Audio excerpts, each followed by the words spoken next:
The HR humiliated me at work. Thought she could ruin me. You want to mess with my career and my freedom? Watch your entire life go down in flames. HR tried to destroy me, but she didn't see this coming. This all happened 5 or so years ago while I was working for a proprietary trading firm. The company is a multinational and it had opened a new office in my city a couple of years before I joined them. For those who don't know, most prop shops, as I understood it, have a very high turnover rate. Just toss everyone in and keep those who stick. The company I worked for recruited every 3 months. It had space for about 120 traders, but the office was never full. Out of the 20 or so who are hired every quarter, only about 5 managed to make it beyond the 3-month internship period. And of those, only 1, or sometimes none at all, made it past the additional 3-month probation period. The company was operating in my city for 2 years before I joined, and there were only about 4 people who I could have called permanent. Everyone else, about another 10, was either on their internship or on probation. The setup. I and about 25 others were recruited straight out of university. The internship period paid really well for a first job, about twice as much as any other entry-level position in other financial institutions, plus bonuses once we went live, regardless of whether one is on internship, probation, or permanent. And I was really excited. I first came across my boss, a really decent Indian guy, at an industry day held in our university. That was where they administered the IQ tests, and I passed. The office, similar to other mid-sized operations, had a pretty flat management structure. Us traders were at the lowest level, the HR ops manager was above us, and the office manager was, well, the head of the branch. The boss gave time off pretty much whenever you asked for it, as long as the day's objectives were fulfilled. That was his policy. However, the HR ops manager was his opposite, and then some. This lady was a grade A bitch, and I mean that sincerely. Let's call her Gabby. The instigating event. I first met Gabby when I went to their offices for my final interview. I was registering at the front desk when she marched from her office demanding some documents from the receptionist. The receptionist wanted to finish up with me first, but she was ordered off to file storage. Our exchange went like so. Gabby: "You're one of the new ones?" "Yes, I'm really excited." "Don't be. You don't look like you'll make it." "Why?" "You're too soft." A pause. "But I can put in a good word for you if you give me a little something." A bribe. "You're serious. Give something, and I'll make it very easy for you. Otherwise, I'll make sure you don't even get into the interview." "No." "Stupid idiot." Right to my face, and she kept her word. She made me sit in a hidden corner of the waiting room where no one would see me easily, but I could hear the conversations at the desk. The only reason why I got an interview is because apparently I had impressed the boss at our previous meeting that he came to see why my CV wasn't there. Gabby said that I hadn't sent it in. The receptionist stated that she had seen it somewhere. Then I walked up to the desk at the same time the receptionist said, "Here it is. It was in the trash." And everyone stared at Gabby. From that moment of humiliation onwards, Gabby had a raging hate boner for me. You see, Gabby was a micromanager. More of a nano-manager, really. She made us have to request access if we wanted to access sites other than those on her approved list. And for traders who gain info from wherever we could find it, her list was woefully inadequate. She would call meetings at the most inopportune times, but only when the branch manager was not around. And in her lengthy meetings, you could never leave to check on your positions. She had this annoying habit of taking my lunch, and when I confronted her about it, she essentially told me to go fuck myself. That I could live with. I just started bringing in 2 sets of lunch and kept on doing the job that I loved. Gabby was married with 2 kids, and she was pretty. I guess she liked the attention because she would have a stream of guys picking her up at the office for 2-hour lunches and when she left for home some evening. But not on Thursday. Thursdays were the days when her husband would come pick her up, towing their kids along. I think they went to have a family dinner or something. The mistakes Gabby made. Round 1. Our manager left about 2 months after I joined. I think he returned to India to get married or something, but still stayed with the company. Wished him all the best. None of the other permanent traders had the experience corporate required to take on a management role, 5 years at least, so they had to shop around. In the meantime, Gabby became the de facto head of the branch, despite the fact that her knowledge of futures markets was rudimentary at best. Her first mistake was when she delayed my promotion from internship to probation. I am an excellent trader and was easily top 5 in my group. Of the 26, she promoted but 20 she liked, kept me and another guy in internship, and fired 4. At around the same time, another recruitment drive happened and another 20-ish interns were hired. I knew this was our beef were kindled and remixed, and I was actually surprised she held on to it for so long. It was also pretty unusual since the last thing my former boss did before he left was to promote me from the simulator to a live trading account. But I kept my head down and continued learning, often going back to my former boss and the permanent employees to get advice. Another 3 months go by, and in the next evaluation I was shocked that I was still not brought up to probation, despite the fact that all of the new recruits of the second group had been promoted and I was easily the best and the only one trading live. I knew I was good at the job. The permanent guys all said so. The group I initially joined with was frequently asking me for advice.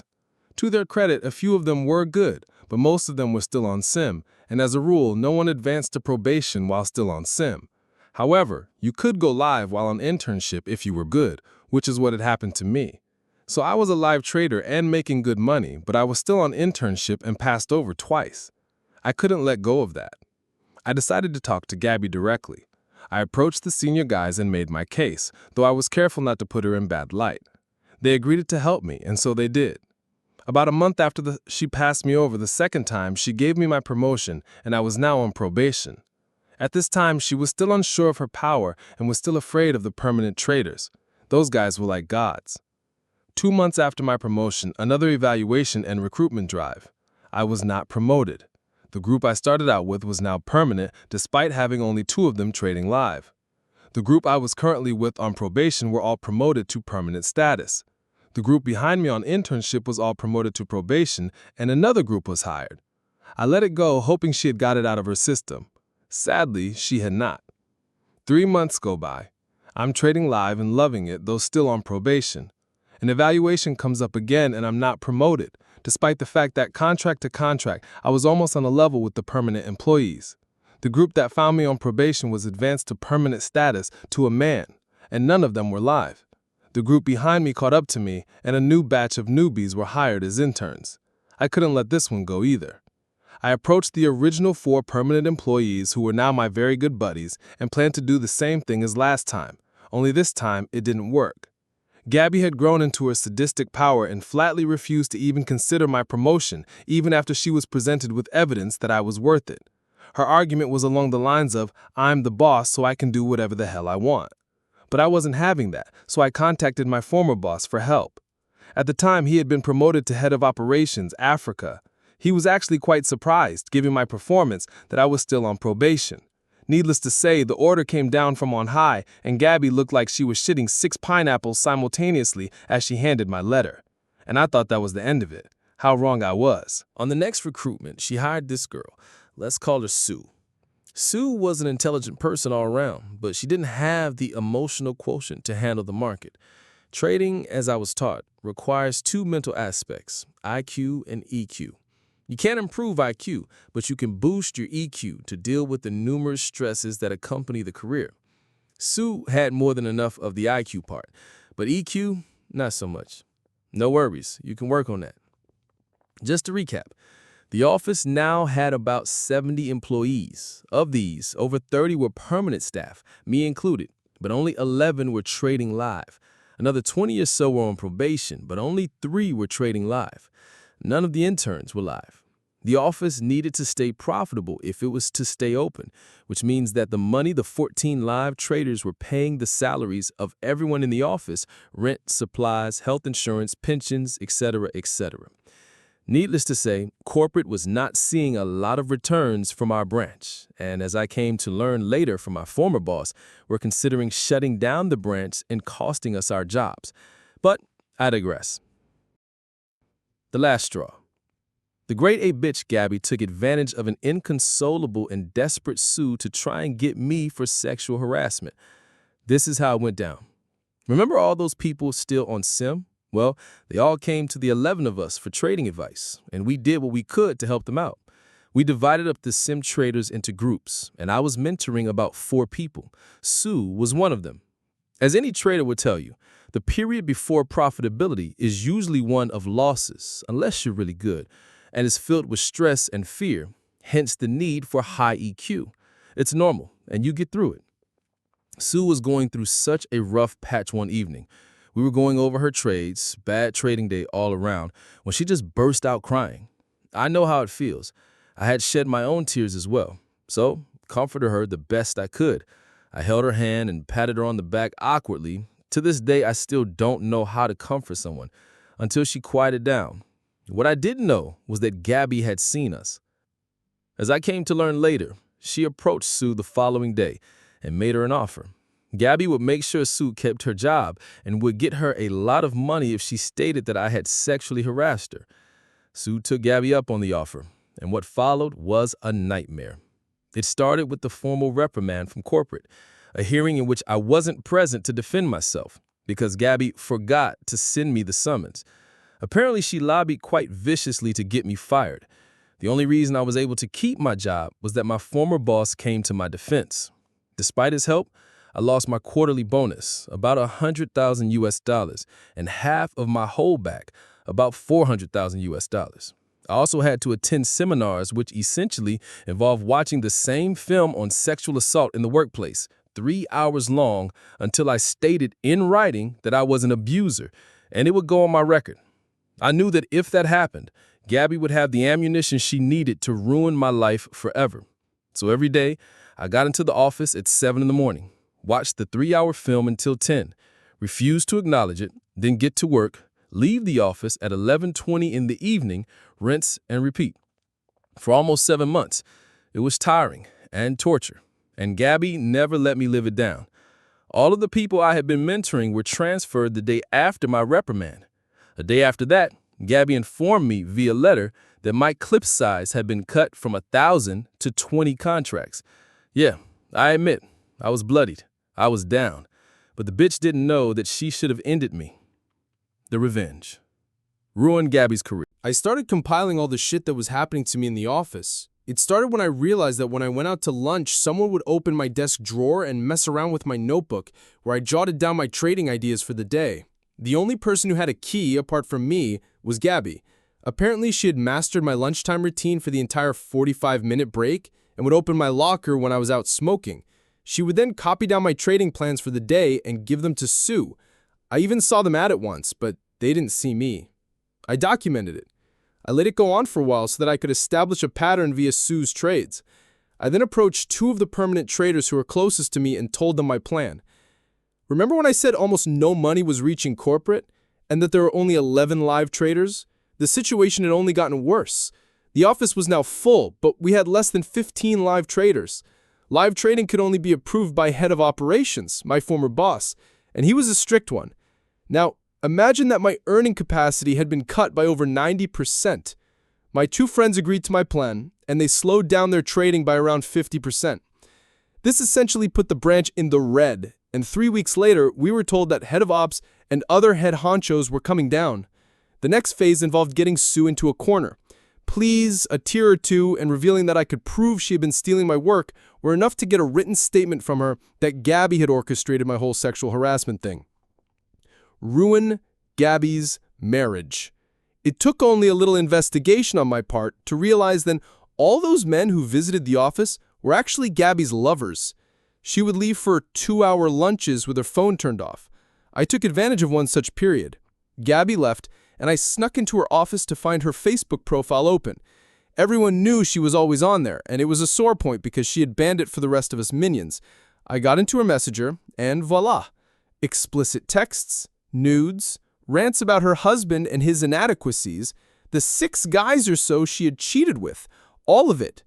I copy-pasted the data into her private email, which she was logged into as well, always clear cache, you guys, and sent it to my private email.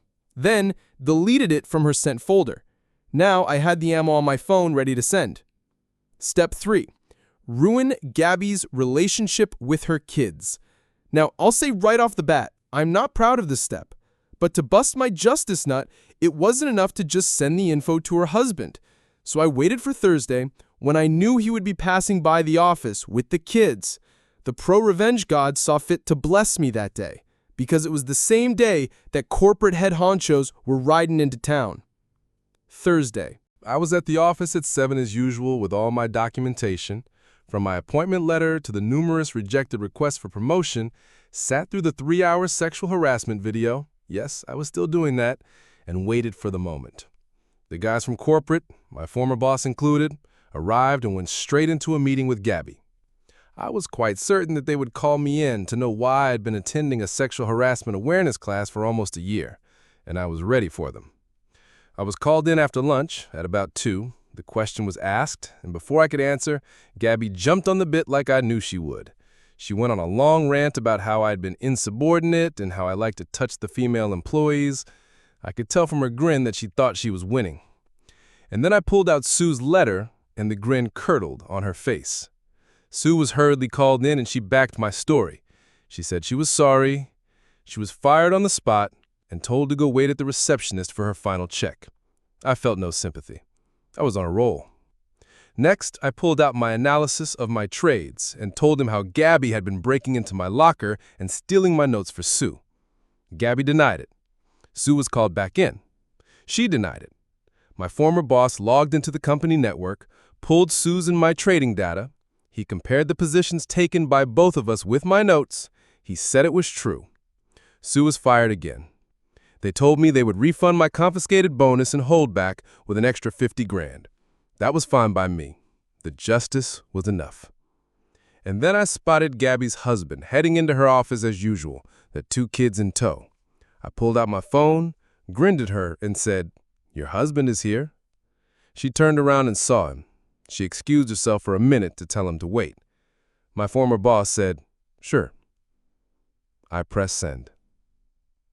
Grade A bitch tries to ruin my career because I humiliated her. I burn her life to the fucking ground. As for the aftermath, Gabby's husband absolutely lost his shit. Her office was glass-walled and the rest was open plan, so we could all hear what they were shouting about.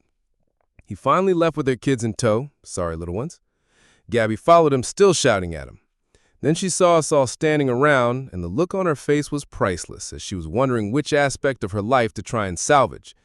She let her husband go, but about an hour later she had been fired. My favorite boss stayed behind since there was no one left. He stayed for a month training the lady who had been with the company the longest to take over as manager. She's easily the most brilliant mind I had ever met. Unfortunately, the branch was still struggling with so many employees who were not generating income, and they had to shut it down. But they transferred all the performing employees to their other various branches in London and India, so I guess no one undeservedly lost their jobs. I still stalk Gabby on Facebook. There have been a lot of "I'm single because I'm too awesome" posts of late. I almost feel sorry for her, but I remember the 3-hour video and I stopped being foolish. From what I could see on LinkedIn, Sue bounced around from firm to firm until she found a position as a research analyst. My favorite boss is still at the firm. We talk from time to time. I took a break from trading for a while. After all the shit that went down, I needed a break, so I didn't take them up on their offer to relocate to India. Went to work with a buddy of mine who has a consultancy. When I feel ready, I'll go back to the market. For me at least, there's no other job as challenging and satisfying. Wow, that was long. I think, though, that's the end of my pro-revenge.